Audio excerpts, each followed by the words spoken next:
Eletromagnetismo. A vida no campo. Na Lua, um astronauta é protegido do ambiente hostil por uma roupa espacial projetada cuidadosamente. Ele não precisa se preocupar com o vácuo no espaço ou com as temperaturas extremas da Lua. Mas existe outra ameaça invisível que poderia lhe causar danos: a exposição à radiação de partículas carregadas que fluem para o espaço partindo do Sol. Chamamos esse fluxo de matéria contínuo de vento solar. E uma roupa espacial não protege adequadamente de surtos extraordinários no número de partículas. Há mais que 3.000 anos, astrônomos chineses observaram pontos escuros na superfície do Sol. Hoje sabemos que esses pontos são de fato zonas de intensa atividade magnética. Manchas solares como esta geram outras atividades solares como labaredas e protuberâncias, penachos escaldantes de gás brilhante que às vezes chegam a mais de 150.000 quilômetros acima da superfície do Sol, ou 12 vezes o diâmetro da Terra. Cada erupção solar maciça impele um surto adicional de partículas carregadas para o espaço. Como partículas individuais levam até 2 dias para alcançar a Terra, um aumento no número de manchas e labaredas solares serve de sinal para os cientistas de que o vento solar vai se intensificar, tornando-se uma torrente de radiação mortal em nossa direção. Felizmente para toda a vida na Terra, o campo magnético que envolve nosso planeta nos protege desse perigo. Como? Lembre-se que um condutor levando cargas em movimento dentro de um campo magnético experimenta uma força que é perpendicular tanto ao campo quanto ao movimento das cargas.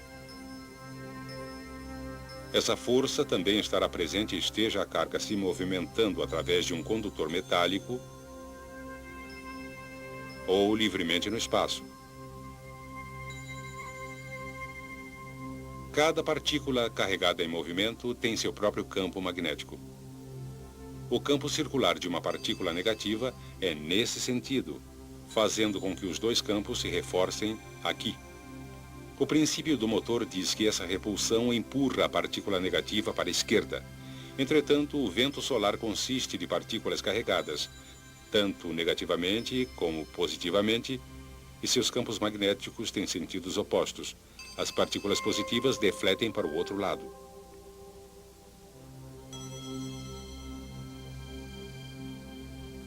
Assim, quando o vento solar encontra o campo magnético da Terra, as partículas carregadas tendem a se separar, com as partículas carregadas negativamente sendo defletidas ao redor de um lado da Terra e as partículas carregadas positivamente ao redor do outro lado. O resultado é que a maioria das partículas é defletida e nunca chega até a superfície. Mas nem todas as partículas escapam com tanta facilidade. Algumas ficam retidas durante um tempo em 2 grandes áreas em forma de rosca, denominadas cinturão de Van Allen, centralizadas acima do Equador. O cinturão interno se estende de 1.000 a 5.000 quilômetros acima da superfície, enquanto o cinturão externo se estende de 15 a 25.000 quilômetros. Ocasionalmente, partículas desses cinturões conseguem infiltrar-se na atmosfera e são dirigidas para os polos norte e sul pelo campo magnético da Terra. Perto dos polos, elas colidem com átomos e moléculas na atmosfera e os excitam, liberando o excesso de energia na forma de luz.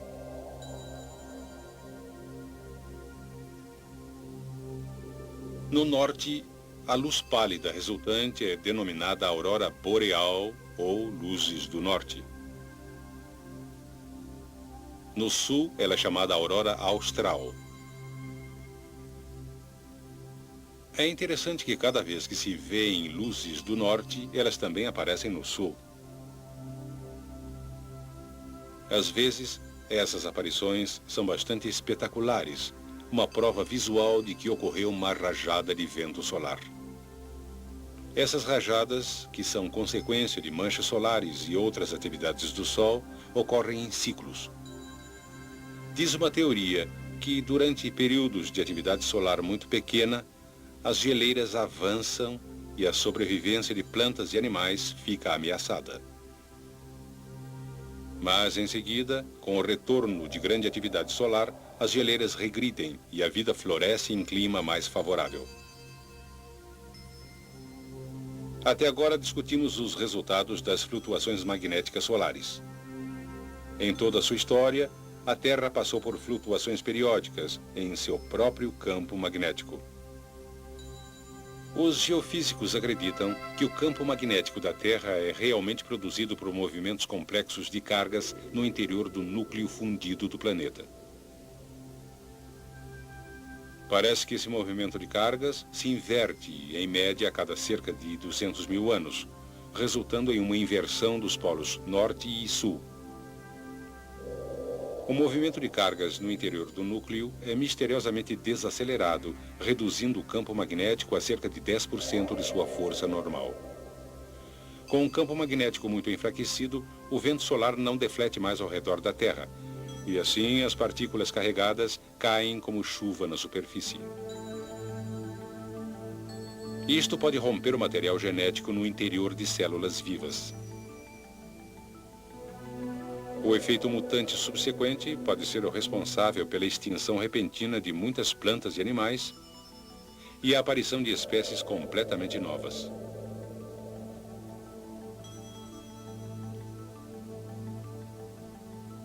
Então, o campo magnético enfraquecido se perde e retorna à máxima intensidade. Algumas poucas espécies realmente se desenvolveram com a capacidade extraordinária de tirar partido do campo magnético da Terra.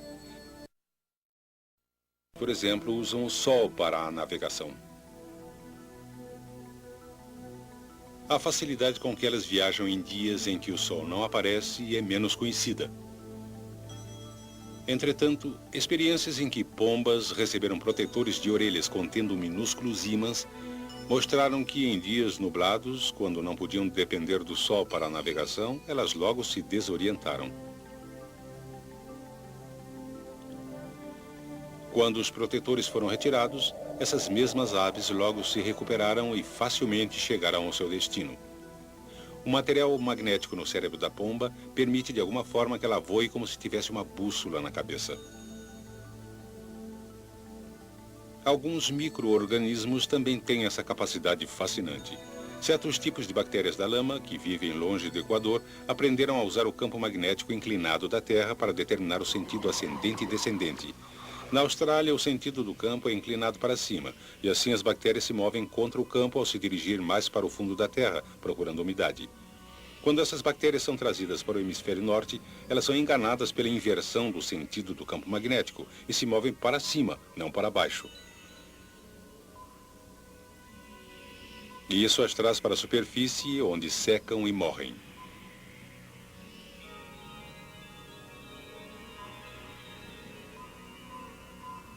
Foi a presença de um campo magnético que ajudou a Terra a se tornar um planeta agradável para seres humanos e outros organismos. E foi a compreensão do magnetismo que permitiu a uns poucos corajosos se aventurar a explorar a face desconhecida da Terra.